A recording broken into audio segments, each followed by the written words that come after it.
Kolasher Hava, Hotep Shalom Namaste. Nature. Nature in all its essence.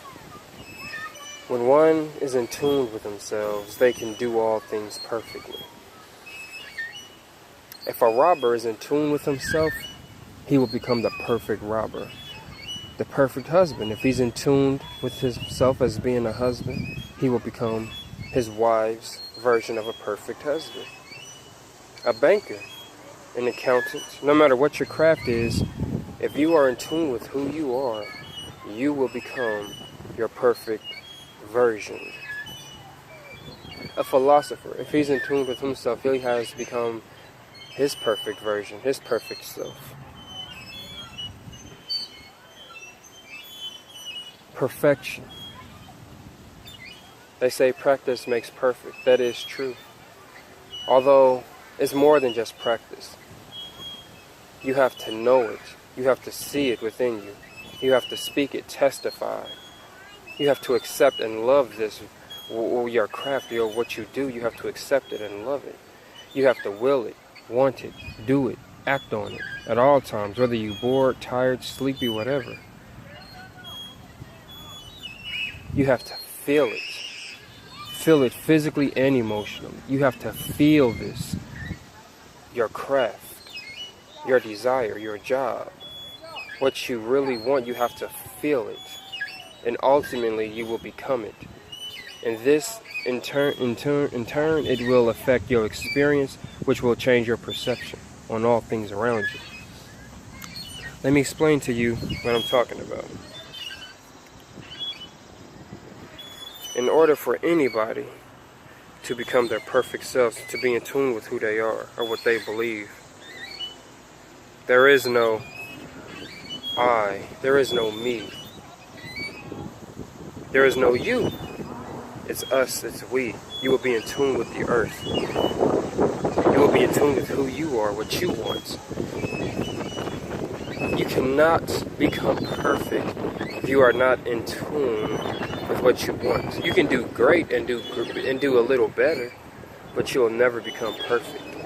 What I'm saying is, you people, you humans who wish to become gods, Elohim and Devas, you can't become a Deva if you're not in tune with it. To become one. Ultimately realize without this you are nothing. Realize with this you will become everything. To be in tune with who you are is the key to success. To be one with what you believe is success. If you believe vices are bad, lust and envy and greed, if you believe those things are bad, you don't do it. Point blank period. You don't step near the line of lust, envy and greed. You don't go nowhere near the line because it's bad, right? The edge of a volcano. Lava's bad. It's gonna hurt. So why even go near the edge where you could be tempted or pushed into the edge? Why would you even go near the edge?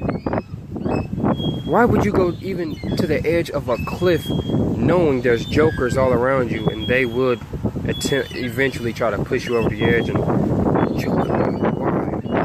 So why would you go near the edge of a cliff of greed and folly and foolishness? Those are platforms you should always do.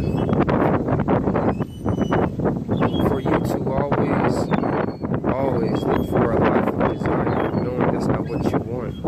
This will ultimately destroy you. You must stay in your lane like a car when it drives. The car doesn't venture off into the left lane, not even to a little bit. The car doesn't cross the double yellow line. It doesn't do that.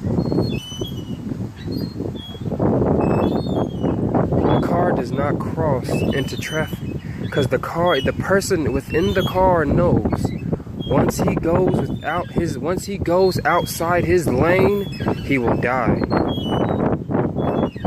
You must be in tune with yourself. You must put yourself in a life or death situation. There is no success without being in tune with who you are, with what you believe. Be in tune with what you really want. Be in tune with what you believe. Be in tune with who you are. Don't worry about what everybody else thinks. Don't worry about what another man sees within you. Don't worry about what another woman thinks about you when you're not around. You must be in tune with who you are and what you believe.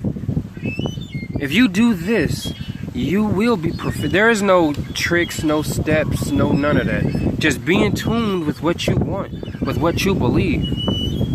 You have to recognize, that's two, duality. Recognize the difference. Recognize the opposites of what you are and what you're not. Everything you're not, cast it to the side.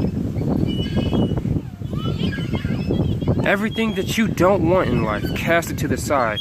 Pay it no mind, don't observe it, don't look at it, don't think about it. Even if somebody tempted you with it, just cast it to the side. That's not what you want. If you're trying to stop smoking, anytime you see a cigarette commercial, turn off the TV. When you going outside and somebody's offering you a cigarette, you don't want to be around people like that because they're bringing up your past. They're bringing up something that you don't want. They're not fully giving you the benefits of your reward, your greatest version, because your best friends will remind you of who you really are. Everybody you love reminds you of who you really are. That's why you have to take everybody's word for what they say. If a man comes to you and says, I got a gun in the car, but I'll be right back, I'm about to blow your whole house up, and you don't know this man, you can't take it as, oh, he's just talking. You can't do that.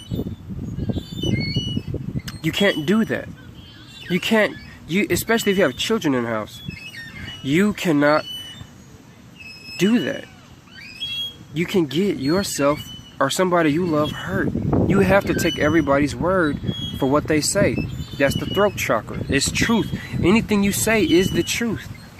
Whether you know it or not. If you speak it, it is the truth. According to your reality, that is the truth. However, just because you believe that you can be promiscuous and you can do what you want, yes, that is the truth. Your conventional truth. But see, I've aligned myself with universal truth. So I can speak and say, if somebody asks me off experience, how do you live this?